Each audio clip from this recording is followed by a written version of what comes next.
Hello aspirants, presenting current affairs for 29th October 2016. The 8 news items which we have picked up from the Hindu newspaper for today are these. We'll discuss each of them in detail. The first one, Centre is trying to decimate judiciary. So this is a strong statement coming from the Chief Justice of India, T.S. Thakur.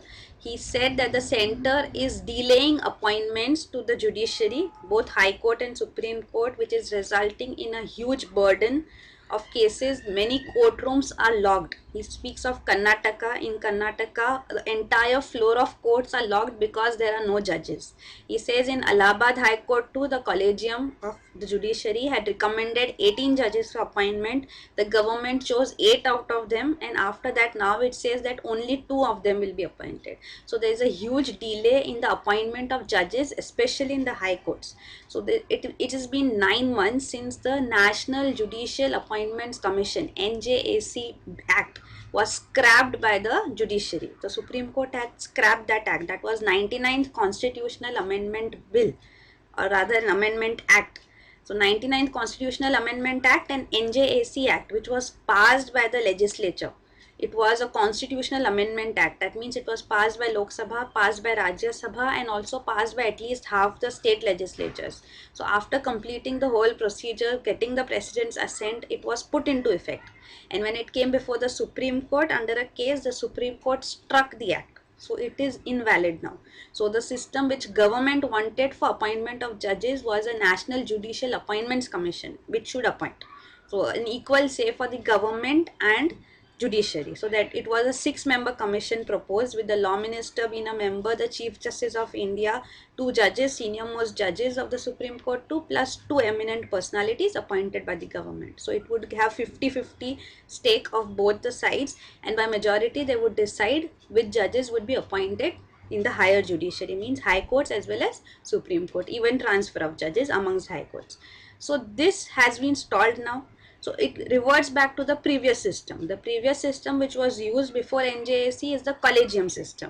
So under the collegium system, the judiciary decides who will be appointed. So it's a judicial collegium, 3 judges, 4 judges, who decide which judges have to be appointed, and then those judges' names are given to the government, and that recommendation has to be approved by the government. So this is a collegium system. So now since NJSC has been scrapped, we should go back to the collegium system, is what the judiciary says. The judiciary, while striking down the act, NJSC Act, had also made it clear that the collegium system also is not up to the mark. There is a reform required, a modification required. So how should the judges be effectively appointed and transferred? A new system has to be evolved. So this is accepted by the judiciary too. But NJSC takes away the primacy of the judiciary. That was their view. You cannot have 50-50 say. The judiciary should have a primacy. So on that aspect, they struck down the act too. So now, because it takes away primacy of judiciary, because that is required to maintain the independence of the judiciary. The judiciary should be independent from the other 2 branches, legislature and executive. So that was the viewpoint of the judiciary. So now what has been proposed is an MOP, Memorandum of Procedure on Appointment of Judges, Appointment and Transfer of Judges. So an MOP has to be finalized, which will be the procedure in between till the new system comes in place, or that may be a system which has to be evolved now. But then the government says that MOP has to come up first, finalized first, and then the government will go ahead and appoint judges. The judiciary says that it is imminent that we appoint judges right now. It is causing a huge judicial lag. It cannot be delayed anymore. So judges should be appointed right now by collegium system. Don't wait for the MOP to be finalized. So this is the tussle. In the MOP also, the government wants to reject names suggested by the judiciary on various grounds, on security grounds, and the judiciary is not still in conformity with what the government wants. So MOP has to evolve with the consensus of both sides, the judiciary and the executive. So that is not happening. So that is taking some time. So this is another way of the government putting pressure on the judiciary to accede, to allow an MOP to come in place, and then appointments taking place. So judiciary is under stress right now. They want appointments taking place. They are not agreeing to what MOP government is saying, and government is using these pressure tactics. On various grounds, we have discussed this earlier too, the Chief Justice of India has emotionally appealed with tears in his eyes too that the government should start appointing judges. It cannot delay this process.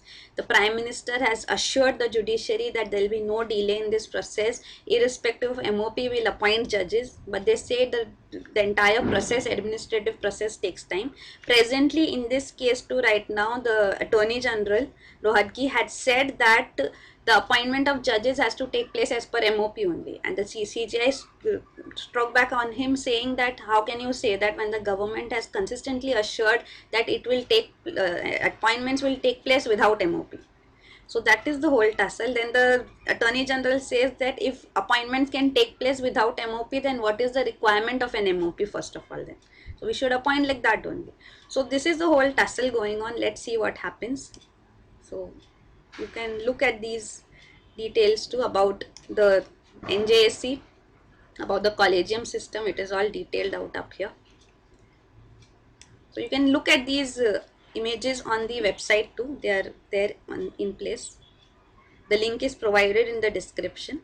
So this is the collegium system evolved to in 1993. So 1993, and after that in another case collegium system was further strengthened. So the recommendation of the collegium, which comprises of judges, is binding. You have to agree to it. That was what the judiciary has evolved over the years. So this is not a system under the constitution. So that is another aspect, that since collegium system has been evolved by the judiciary interpreting the constitution in their favor. So that's why there was a need that the government comes in forth and asserts its primacy too. So there is a tussle. This is the collegium system and the NJC. They've been compared.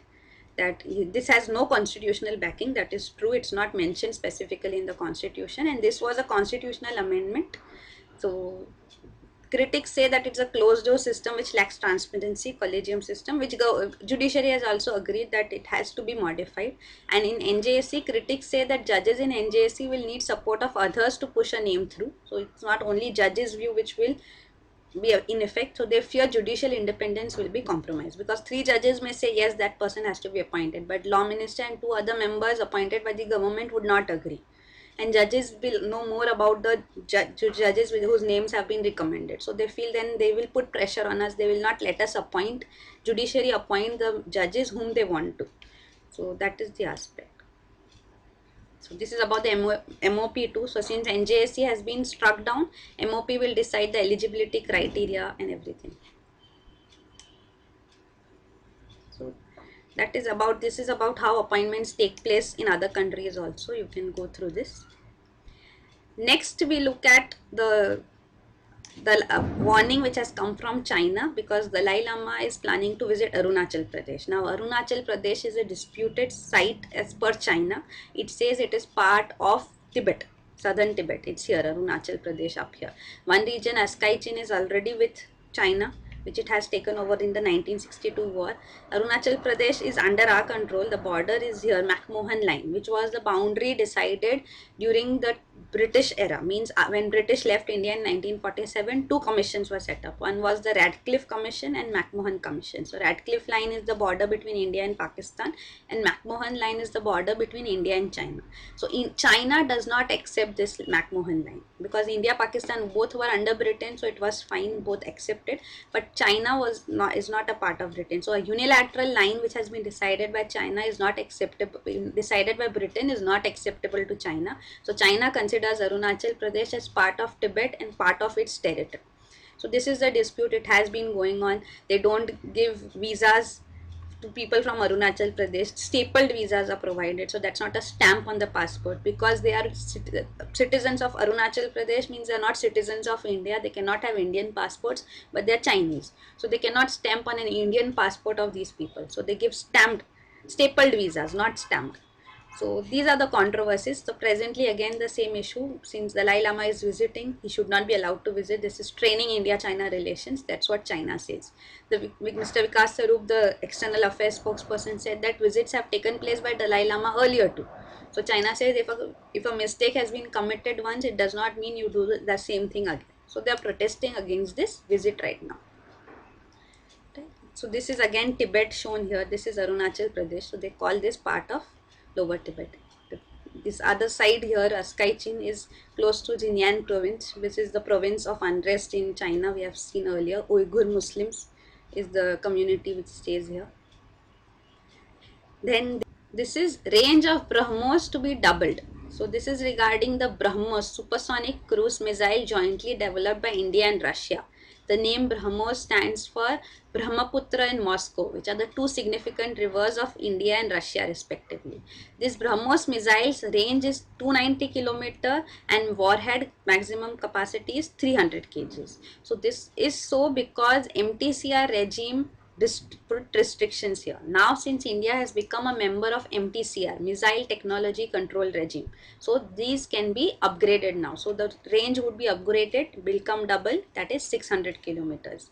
We have discussed MTCR earlier too. It is a grouping of 34 states, now 35 with India's membership, and it is one of the four nuclear regimes in which India wants membership. Apart from MTCR, it is NSG, which we are trying to have acquire membership now, and others two are Wassenaar Group and Australia Group, which are again nuclear warhead regimes, so nuclear technology regimes. So they place restrictions. So MTCR also places restrictions on proliferation of rockets and UAVs, unmanned aerial vehicles capable of delivering payload of at least 500 kg to a range of at least 300 kilometers. So if it is under that range, rocket technology can be proliferated, missile technology, but beyond this range and capacity it cannot be given to any country which is not a member of MTCR. So now since India is a member, Russia was already a member, it had restrictions under this, now both are members, so this can take place. So this is the reason why BrahMos range will also be doubled, and BrahMos is a successful missile which has also been exported by the countries to other countries. Then the next news item is Indian Muon tracker gets a handle on solar storms. So this is regarding the GRAPES 3 experiment, Gamma Ray Astronomy PEV Energies Phase 3 experiment, which is a joint collaboration between India and Japan. So institutions from India and Japan are involved in this. TIFR, Tata Institute of Fundamental Research, is the prominent institute, the foremost one from Indian side. So what is this? PEV actually stands for peta electron volts, which is the unit. Peta is 10 raised to 15. So PEV energies, peta electron volt energy. So this will be a special telescope array which has been established in Ooty. So this has been established here to detect muons. Muons are elementary particles. Under particle physics, we'll see that also. These are muons from cosmic ray showers. So cosmic rays are the rays part of the sun, solar flares. So when coronal mass ejection takes place, corona is the outermost layer of the sun. So when coronal mass ejections takes place, it is followed by a solar flare which comes towards the earth. So these are nothing but giant clouds of plasma coming from the sun, and they are having embedded magnetic fields in them. So the earth's magnetosphere, so earth's magnetic field deflects them. So this is the idea. The aurora borealis and aurora australis in the north pole and south pole, which we see, are these deflected solar flares which have been made harmless by Earth's magnetosphere, which is the magnetosphere, the north pole and the south pole. So we'll see the image 2 here, you'll understand it better. So this is the Earth's magnetosphere. You see here the solar flares coming here, these are called solar winds. The Earth's magnetosphere evolving from the north pole, south pole, so that is the pole, the two poles of the magnet, same way. So these magnetospheres deflect the solar winds, and that's why they enter here as harmless lights. It's the lighting in the sky which you see, aurora australis and borealis, australis and borealis. So that is this magnetic shield. So these solar flares also bring with them these elementary particles called muons, and presently we see, to understand the evolution of the of particles, everything on earth, the standard model of particle physics has been put forth, and we are trying to detect these elementary particles.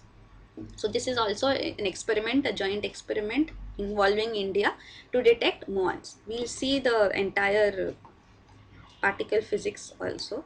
So these one more thing which you should know is this magnetosphere is actually to protect us from the harmful UV rays which are part of this solar winds and solar flares.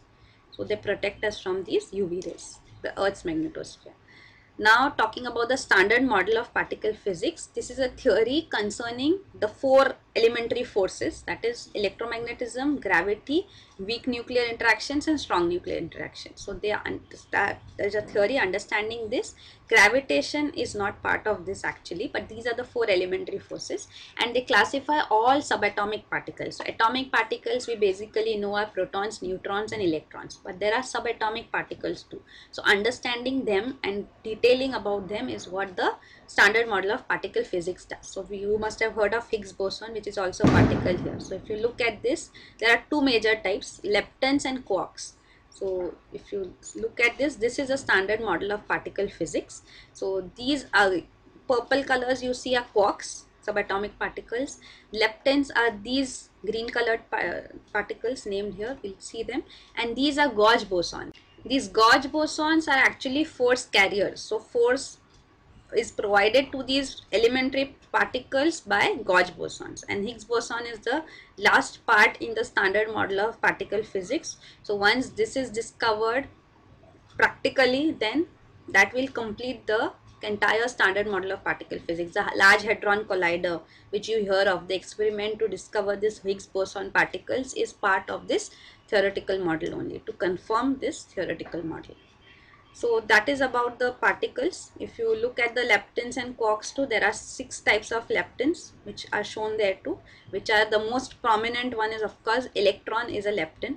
The other two are muon, which we are discussing right now from the solar flares, which we are trying to detect, and tau particles. So muon, tau and electrons are the 3 leptons, and the other 3 are electron neutrino, muon neutrino and tau neutrino. So those are the particles.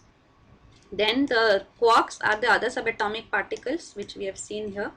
They are of 6 types again: up, down, strange charm, top and bottom. So these are quarks, they are called flavors. So there is exchange, force exchange between them, so that is done through gauge bosons. So gauge bosons are actually virtual particles, just to understand how these particles get force or release their force. So that is, force carriers are called gauge bosons. The interaction of these elementary particles are understood through gauge bosons, and Higgs boson is the last part. It is the quantum excitation of the Higgs field. So this particle, once discovered, completes the standard model of particle physics. So that is the last unverified part. So this is about the standard model. Here you can see the 6 quarks and leptons shown again. So our particle which is under consideration right now under this experiment is muons. So this is again about the 4 forces. These 3 are part of standard model of particle physics. Gravity force is gravitation, which we understand, and this is the strong force, weak force and the electromagnetic force. So electromagnetic force which binds the atoms together, so that is understood through photons. So photons help in this transfer, and then this is about the strong force between these particles and the weak force between these particles. The examples are also given here, like weak forces are neutron decay, beta decay. So those are the forces under the standard model. So this is about particle physics basically. This is again showing about Higgs boson particles.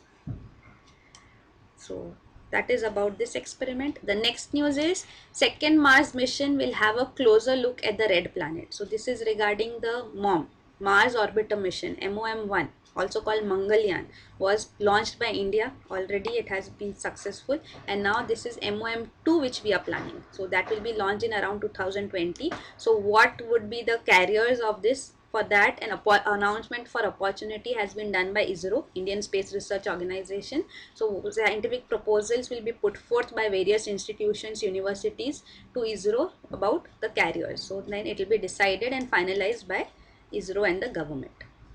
So this was the first interplanetary mission of ISRO to Mars, which is a neighbor of India, neighbor of Earth. So we should understand our neighbors better. So Mars mission is what we took over. That it is called a technological mission, means it is technology demonstrator. So there were criticisms against this too. It was launched by PSLV C-25 in 2013 and it reached Mars orbit too in 2014. So there were critics that NASA is already undertaking various missions. There is a Curiosity rover of NASA on Mars. So that is also going to give much more detail. So why does India and ISRO have to launch a mission to Mars? So they agree that this is a technology demonstrator mission. 85% is technology demonstration and 15% is any scientific quest, new discovery being made. So they say there is, even Chandrayaan was criticized that why so much money has to be spent by ISRO on space research when India is a developing country. But one aspect, of course, is that India does it much cheaply. So various even spacecrafts are launched by us because other countries prefer giving it to India because it is cheaper here. So we are very cost efficient in that matter. Here it is shown how insignificant is the amount which India has spent on MOM-1 compared to similar missions of other countries, NASA, European Space Agency, Japan and Russia. So that is shown. Plus it says that technology demonstration is also for the purpose that it provides business to India too. So how efficient Indian Space Agency is shown through these experiments. Plus it says that this is ISRO chief talking. So he also said that it is not even coincidental discoveries take place, because even Chandrayaan 1 found water molecules, moisture in the moon's soil. So that we have discussed earlier too. So then such discoveries have also been made. So such coincidental discoveries are also possible. So you can't say that it is a waste. So those are the arguments and counter arguments being made on the Mars 1 mission 2, and now we have launched Mars 2 too. And as we said, Curiosity is a car-sized robotic rover. Rover means who moves about on the surface of Mars. So that has been launched by NASA. It was a 2-year mission in 2012, but it has been extended indefinitely because it is still going on. So in 2016 too, Curiosity's rover is still on Mars and performing experiments and providing data to the earth. So that data relay is still continuing. The next news item is about economy. It says, this is the cabinet secretary PK Sinha making a statement that India must ready itself to implement TFA. TFA is trade facilitation agreement, which has been finalized by WTO. So coming November we have to be ready for TFA. So this trade facilitation agreement is basically an agreement to facilitate trade. So WTO wants trade barriers down. So means duties are reduced, tariffs are reduced, means country exporting, importing, there should not be high trade barriers put forth. So that is the objective. So rather even though trade barriers or these tariffs have been reduced on commodities, but there are other delays like lag in the procedure, which results in even other duties which are imposed in these processes, which result in delay and inhibit trade. So to remove, dismantle these trade barriers too, an agreement has been put forth called Trade Facilitation Agreement, in which India also objected earlier on another ground. It was on agricultural subsidies that India wanted conformity, that India would be allowed to provide agricultural subsidies. So that was in news earlier too. We'll see that aspect too. So this is about the trade facilitation agreement. So this will benefit developed countries, because developed countries are very keen on trade facilitation, and developing countries easing their process, simplifying the procedures. So as you see, the 4 pillars also it is said about trade facilitation is transparency, simplification, harmonization and standardization. So it facilitates trade. So this will give better access to developed countries, institutions, organizations to trade with other countries' economies. So this aspect has to be, for this trade facilitation agreement, a national committee on trade facilitation has been to be set up by every country member of WTO, and India has also set it up, and the chairman of this is Cabinet Secretary PK Sinha. So in that capacity he was making this statement that India should ready itself to bring this in force, and he says we have to simplify procedures, reduce time and cost in customs, augmentation of infrastructure and greater use of technology. So this is India's objective, how what it plans to implement the TFA, trade facilitation. And about the hindrances which India put forth, that was on another ground. India does not have any problem with trade facilitation agreement per se. We have agreed to it, but we say this is what will benefit the developed countries, and developed countries will get better access to developing countries' markets. But what developing countries want, that is not been finalized by WTO. So on those aspects also decision has to be taken. So give and take. On that aspect, India had stalled accent to TFA. Then later, because of a compromise, this became possible. And that compromise was also about agricultural subsidies. That agricultural subsidies which the country provides would extend the 10% target, means maximum 10% of subsidies could be provided. That was the cap maximum on which can be provided by a country. So this India feared India's food subsidy program, the National Food Security Act also, all these would result in India exceeding this 10% cap on food subsidies. So then, because the reason also for this being that this is valued at 1980s base prices, so because of that also this exceeding the cap became imminent. So what is the way out? It was said that 4 years time frame would be provided, no cases would be filed against any developing country which exceeds this 10% cap. But then India said no, we want better assurances. So then USA came up with a proposal that it would be indefinitely put forth that there will be no cases unless a future permanent solution is found for this matter. So 4 years say it became till a new solution, new permanent solution is found out. So that, giving that assurance, then India went ahead and signed the trade facilitation agreement, which is now in effect. So that was how this give and take also took place. So this is around those times only. So that is now trade facilitation agreement is to be coming into effect. Then the next news item is new Benami Act to take effect from November 1. So Benami Transactions Prohibition Act has been amended now and clearly defines Benami properties, and it does not just talk of confiscation of the Benami property if found out, but also fines and jail term will be imposed. So this is the new act. Benami property basically means the property is not in the right name.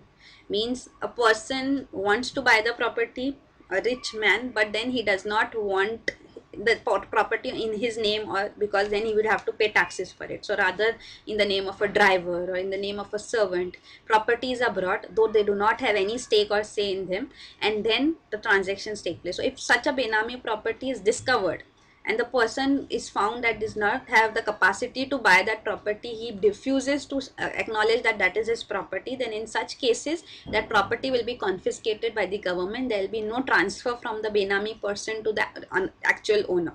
So all these are the provisions which have been brought forth in a new amended act, Benami Act. And the last news item is about Tata Group, the Indian Hotels Company, which is part of Tata Group Hospitality arm. This has a hotel, Taj Mansingh Hotel, a high-end hotel in prime location in Lutyens in Delhi, and this is on a land which was provided by New Delhi Municipal Corporation to Tata Group on a lease for 33 years, and those 33 years ended in 2011. Suppose that they want to extend the lease. NMDC says that we will not extend the lease, we will auction the property. We don't want to extend. So the Delhi High Court says that New Delhi Municipal Corporation is in its capacity. There is no assurance given that lease has to be extended. But the Tata Group is going ahead. It has filed a case in Supreme Court to now challenging the Delhi High Court order, and the New Delhi Municipal Corporation wants to put it on auction. So if the Tata Group itself buys in that auction, then it saves the property, but it does not want auction to take place. So on this matter, there is a court case going on. So that is the news here. So that is it for today. Thank you.